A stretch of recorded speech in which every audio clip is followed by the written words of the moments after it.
Hi everyone, welcome back to Earl Grey Books. I'm Ellie and today I'm here to do my top books for 2020 video. So I actually managed to get this one down to 5 books. Last year I did a fiction, non-fiction, poetry and children's and YA favourites all in separate videos, and that was just a lot. And I just don't want to do that this year. So I picked out 5 here. I originally had 10 and then I cut it down to the ones that I really wanted to talk about. So that I could, not have this be a super long video, but be able to share these anyway. So, these are literally just in the order of what I read them in. So we're gonna go with the most recent one to the first one that I read, and let's get into it. So the most recent one is one that I read a couple of days ago, and that is Death on the Nile by Agatha Christie. I had to have an Agatha Christie on here, and I think this is sort of in my top 3 of hers. I love a good closed circle mystery in which the murder has to have been committed by someone in this small party, this small group. So it's a similar thing as to Murder on the Orient Express and Then There Were None, which are my top 2 of hers. And I had to add this one on here. This is one of those books that you can't really talk about much because, like, what can you say? It doesn't even tell you who is murdered on the back. So yeah, it takes place on a steamer, a river steamer, cruise down the Nile. Poirot is there. Good times. Next up, I think I read this one at the very start of September, and that is The Vanishing Half by Brit Bennett. I haven't really talked about this one much because I still don't really know how to put my feelings into actual words. Like, I loved this, but I don't know that I can tell you why I loved it. It was just like, it's just blew my mind. This isn't the sort of thing that I usually read. This is sort of like a family saga almost, and I'm not huge into literary fiction or into that sort of area either, but Brit Bennett's writing is incredible and I love this. Okay, next up is Unbroken, 13 Stories Starring Disabled Teens, which is edited by Marieke Nijkamp.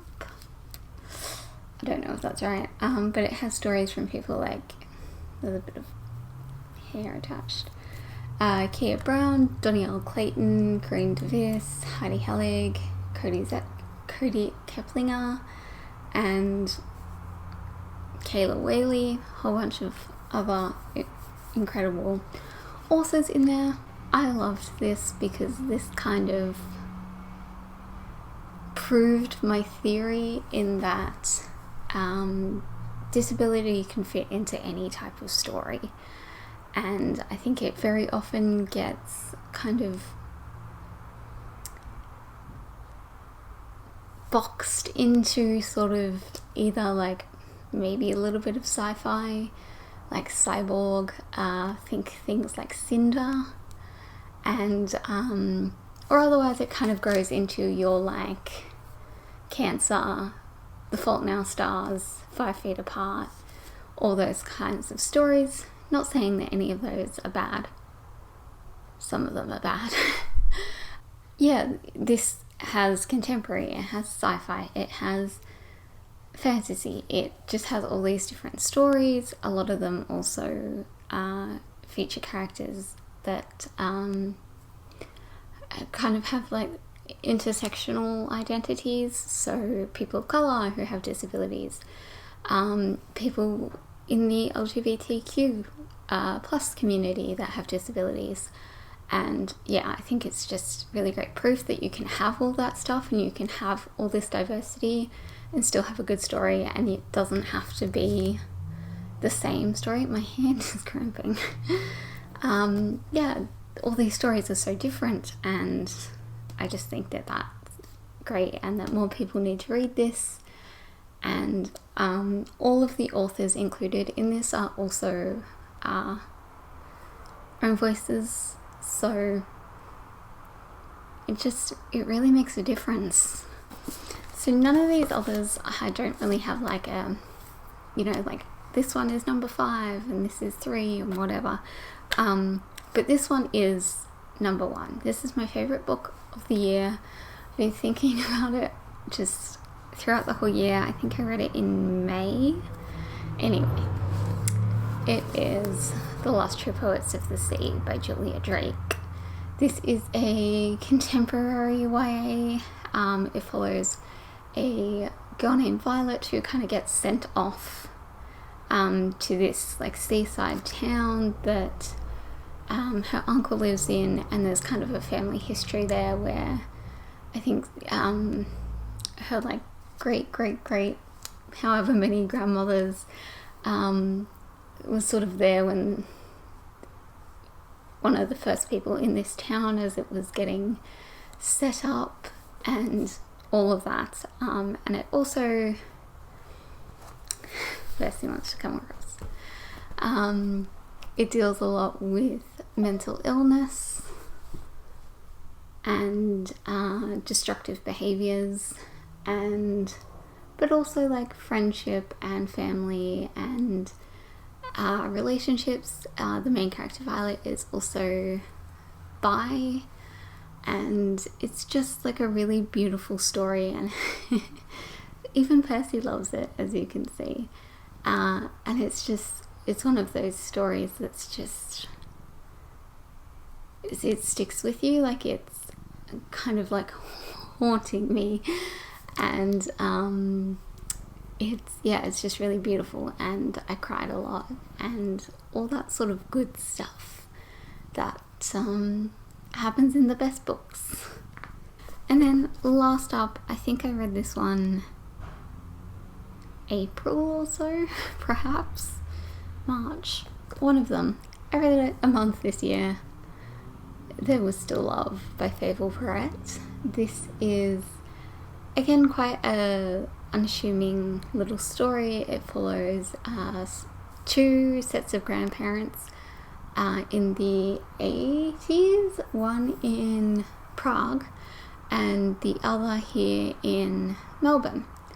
And both of the grandmothers are sisters, and you kind of see the difference in their lives and different cultures and their grandchildren and things like that. This is a very personal story. Fable, I saw her speak, I think in February, one of the last times, if not, the last book event I probably went to this year. And a lot of this is based from her own grandparents who came over from the Czech Republic, and just like the little sort of, you can tell it's a very personal story, and it's really beautiful. And again, it's one that made me cry quite a lot. Seeing Fable speak also made me cry. It was a very emotional talk, and that was before I'd even read this book, so I knew that it was going to ruin me. And cutie, and it did, but it was beautiful, and definitely one that I am going to reread. It's a little short one, and it's just a beautiful story. Okay, so that's it for my list this year. Hey, thank you all so much for watching. I can't believe that Vlogmas is almost over. I have one more video I have to film, because all the others have been already done, and it just feels kind of weird. So clearly I am going to be busy cuddling someone until he eventually gets sick of me. And I will see you all tomorrow. I have filmed this video, but I can't remember what it is. But I will see you all then. Thanks for watching. Bye.